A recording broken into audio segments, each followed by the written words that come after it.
With our family, it was like all about the work. Like whatever you're going to do, you just go all in on it. That was one thing that I was like, okay, growing up, like, how did I know he was going to be a real, he was going to go in real estate? I'm like, Love Monopoly. fucking Monopoly. I'm like, you can't make this stuff up. Like, That is insane.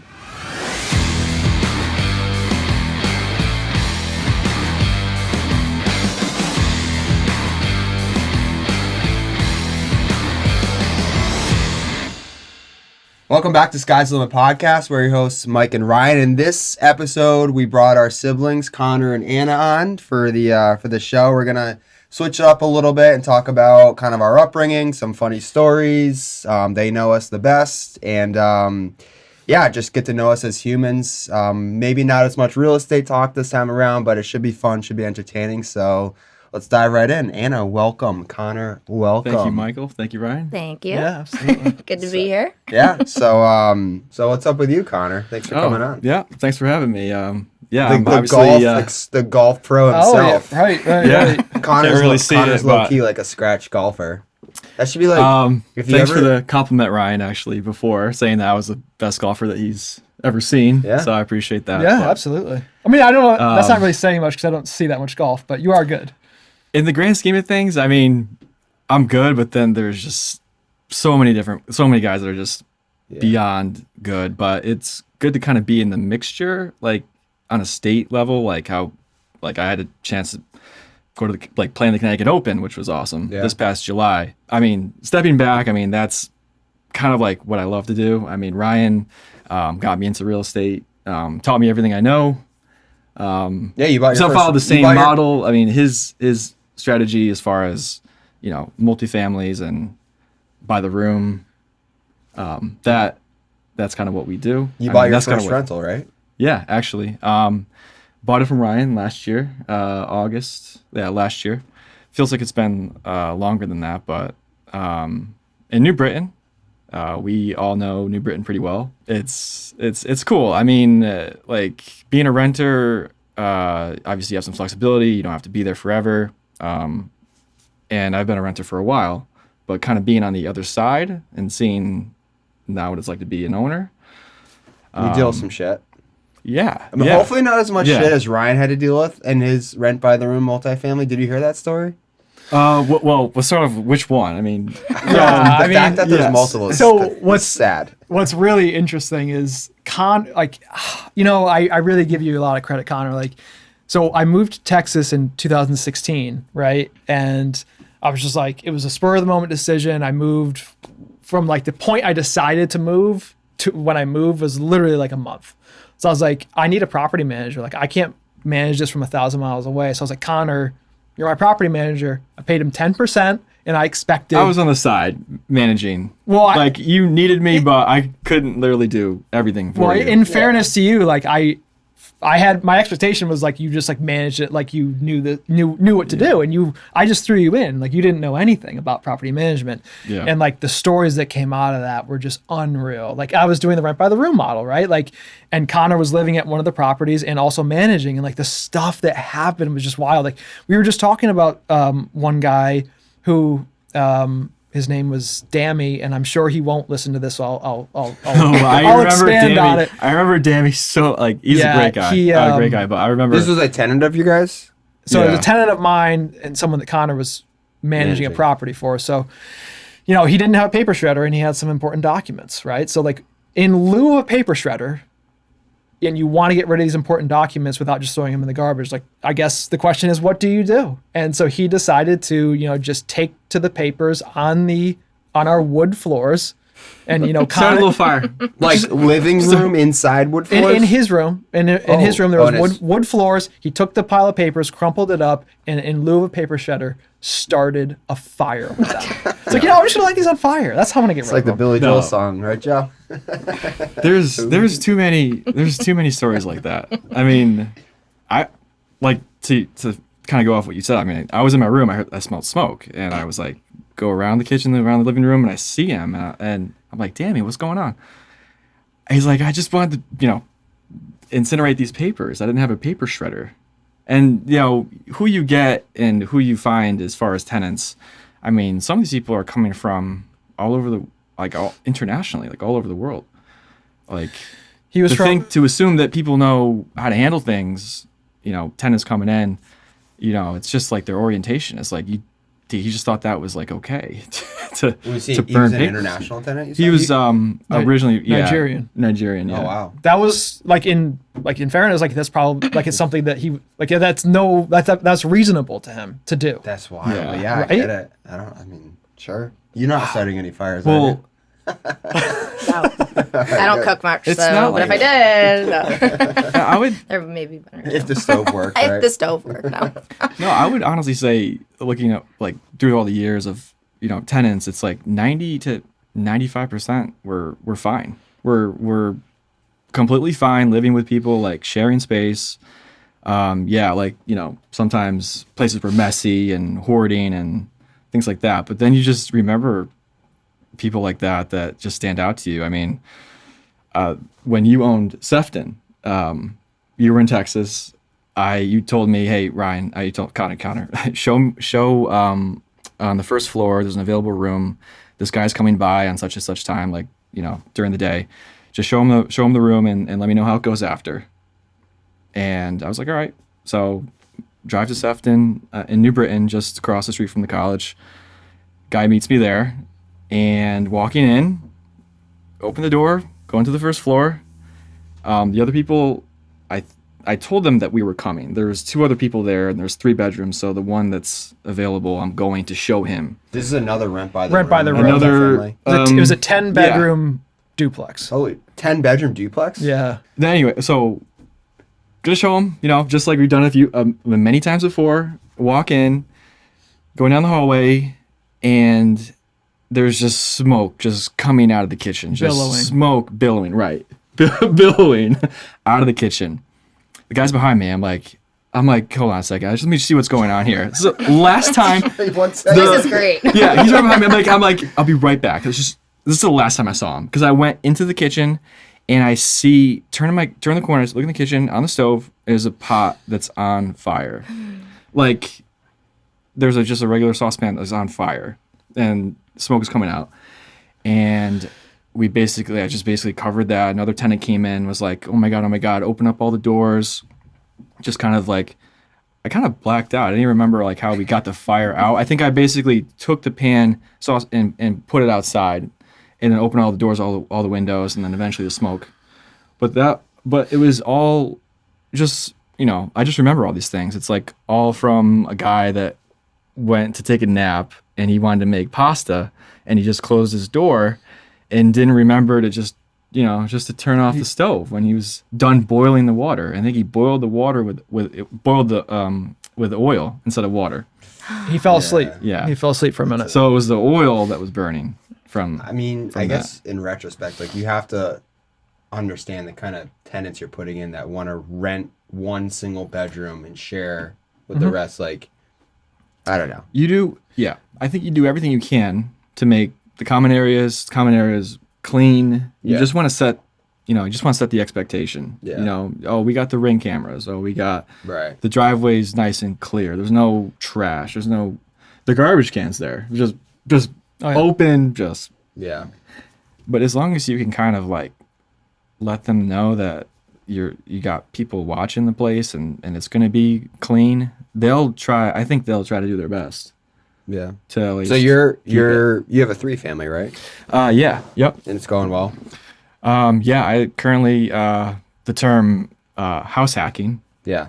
Yeah. No. Well, That term, like from Bigger Pockets, like 6-7 years ago, like whatever, when Yeah. Bigger Pockets was, and they're probably Fun. still Oh yeah.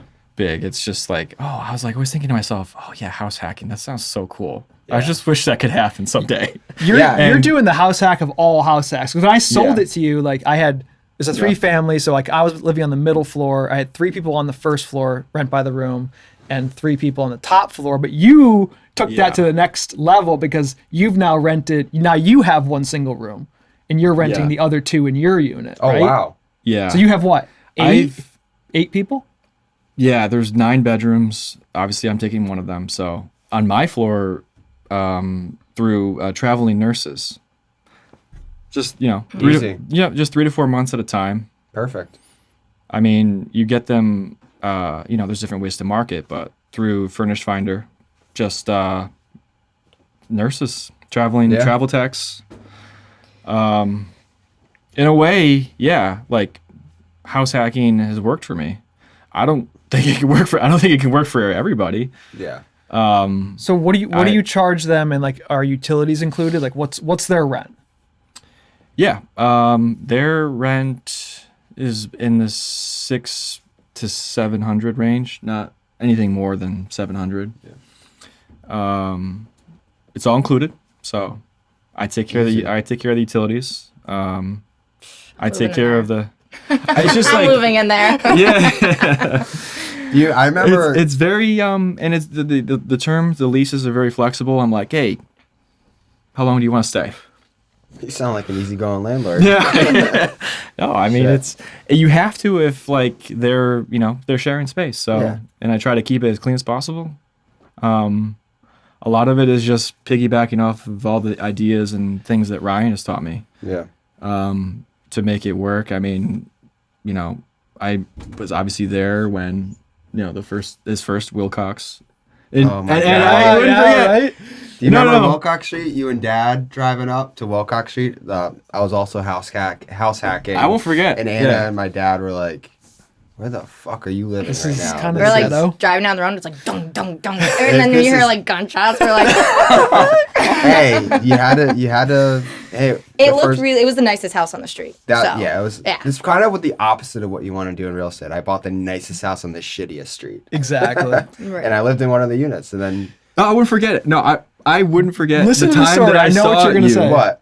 I was on Wilcox Street. I think maybe before you, but I know that you obviously lived really across the street from Ryan's property. But I was looking and I was like on my front steps. I was like getting the newspaper or something, and I see two people walking down Wilcox.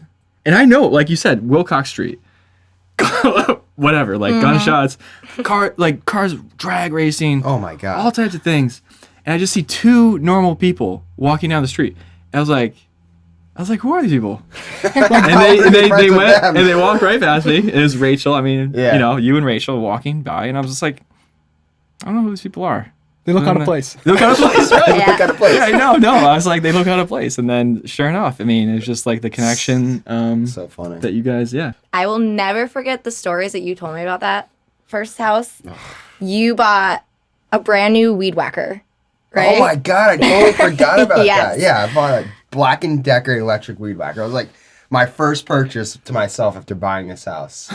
Yeah, and I'm home living with my dad in Waterford at the time, and my dad gets a call, and like, oh my God, Dad, I can't believe it! You'll never believe what just happened! Like blah blah blah. I was like, went in the back. What were you helping Rachel with something or like? I was weed whacking the lawn, and I was done in the back, and I moved to the front lawn, and I put it down for probably 2 minutes because Rachel's like, hey, give me a hand back here. Right. I leave it in the front, and I go in the back, and like I come back, and I'm like, someone fucking stole my weed whacker. like 3 minutes. Someone had been watching me or walking by at that time. I don't know. Yeah. It's like, He calls on my that dad. street- He's like, I swear to God, I think someone just stole the weed whacker. We're like, that's how. Like, that doesn't happen. Yep. And right, it was stolen. You like found out for sure. yeah. Yeah. Yeah. A Black and Decker weed whacker. Just electric. Yeah. Didn't our contractor steal your boss's weed whacker? Remember? Oh my god, dude, yes. So this is the old company I used to work. How do you remember that? Because I'm gonna tell a story after you tell this one. That is wild. Did I tell you this?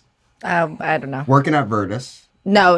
Okay, so working at Virtus, and my boss, so this is like an investment company, and my boss was a cool guy. I'm working there, and he's, you want to be like a little cryptic at work. You're like, about your other real estate investments, and like, taking calls during work, and like, oh, like I'm here doing work, but he knew I was doing real estate on the side. So long story short, talking about some houses I'm flipping and all this and that. He's like, hey, do you have any good contractors? And this is John, who we were working at the time. And I don't even care if he's listening to this. So refer John to him because, like, honestly, he did do good by us for a few projects. So refer John and his crew. And then ultimately he hires them because they're clearly the cheapest people. And he went into his shed and stole, like, all of this equipment from him. And he's like, and now I'm walking into work. And he's like, hey, Mike, you still talk to John at all? I'm like, you know what? I haven't talked to him in a little bit. He goes, all right. He just finished up a job for me, and like all my stuff is missing, and he's the only one who had access to like the shed area, and because he was storing some tools back there. I'm like, oh my god, he definitely stole all his shit. It's like to my boss's house. I'm like, dude, are you? I totally forgot that. So you told me that story, Wow. and I was like, Tell me. okay, so they're working on the same. At the same time, they were working on my property too. Oh. And they were working on you're my right. middle unit that I was going to be living in, doing some work before I moved in, and it wasn't a big expense, but like I had paid a couple $100 to have like this Wi-Fi extender fancy thing. Yes. And I was like, This is good. oh man, I should check on that. And I knew exactly where I left it. I left it in the middle drawer of this built-in. Open the drawer, empty. I was like, John, your guy stole Mike's boss's stuff, and he stole my stuff too. And come to find out, they caught him on camera at a pawn shop in XYZ town. Dude, yes, you're right, but do you also remember I randomly was flipping a house in New Britain, 43 Texas Ave with Rachel. I kid you not. So the same contractor. All this happened, and for whatever reason, I still hired him again. Like, mistake, obviously. So I'm flipping this house, and all of a sudden, I find in the garage of this house this random Wi-Fi booster and whatnot, and these skis, and I'm like, who left this stuff here? So I take it. I'm like, John, is this yours? He goes, no, it's not mine. It probably wasn't. It was probably this guy he's hired, this contractor he hired. And I'm like I'm telling you this exact story. You're like, wait a minute. What's the brand of that Wi-Fi booster? and it was yours, and I gave it back to you. Cannot make this up. Holy And shit. to add insult to injury, I was getting these complaints from tenants that were living there while this guy was rehabbing this middle unit. And they're like, man, Ryan, like it smells like fish in this house. Like, I don't know what to tell you. It smells like fish. Come to find out, not only was this guy stealing all of our stuff, but for lunch. And we didn't really know each other that well then. No, we didn't. Yeah. But for lunch, he would just randomly just fry up fish in my unit. That is Like wild. just like nothing else but a fish in a pan and fry it and then smell the whole house up. I'm like, you can't make this stuff up. Like That is insane. I think years later, I was actually on a plane to Washington D.C. and John was on the same plane. So I thought No that was way. Where is this random John as man hell. now? I don't even know. he's Fired. he's actually in hiding a bit because and I cringe telling the story, but I will never do this again, but I recommended him to somebody. And I will give you credit, Mike. You said for me to stop doing this years ago, but I continued to do it. And he ended up stealing like in the range of probably like $60,000 from a friend. like Excuse me? from a work that they paid for and he didn't Right. do. Yeah. Right. So yeah, I don't know where he is, but he's got enemies for sure. Yeah, But that's tough. yeah. Damn, that's tough. Do you remember going to I think like what kind of sparked the real estate bug early on was going to all the open houses with mom. We call that window shopping. It's Okay. like literally just going like we were probably like what? 7, 10. 8, You were like 7, 10, yeah, I was- 10, 6. And we would like mom was like, you guys want to go look at some houses today?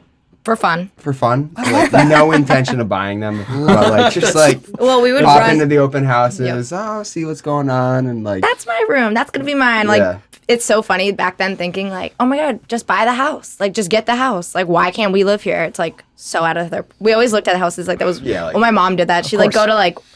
over budget houses, like- $700,000 houses. So I put that to was like, all right, I like this. Or we'd play the game where we'd drive by like a nice neighborhood and like, okay, so if you could live in one of these, like, I'm sure that's a normal thing for Yeah. siblings to do, but like, definitely you were like, I love this one, like, why it looks like this and blah, blah, blah. I'm like, oh, I just like it because it's like, you were always detailed about why you liked it. I was like, it's Yeah, blue. I don't know. Like, you were always very much more like intrigued by properties than I was, but. Wow. Your mom at an early age in introducing you to Yeah, the and whole also real our estate game. dad is a contractor, and he's like, it's so crazy.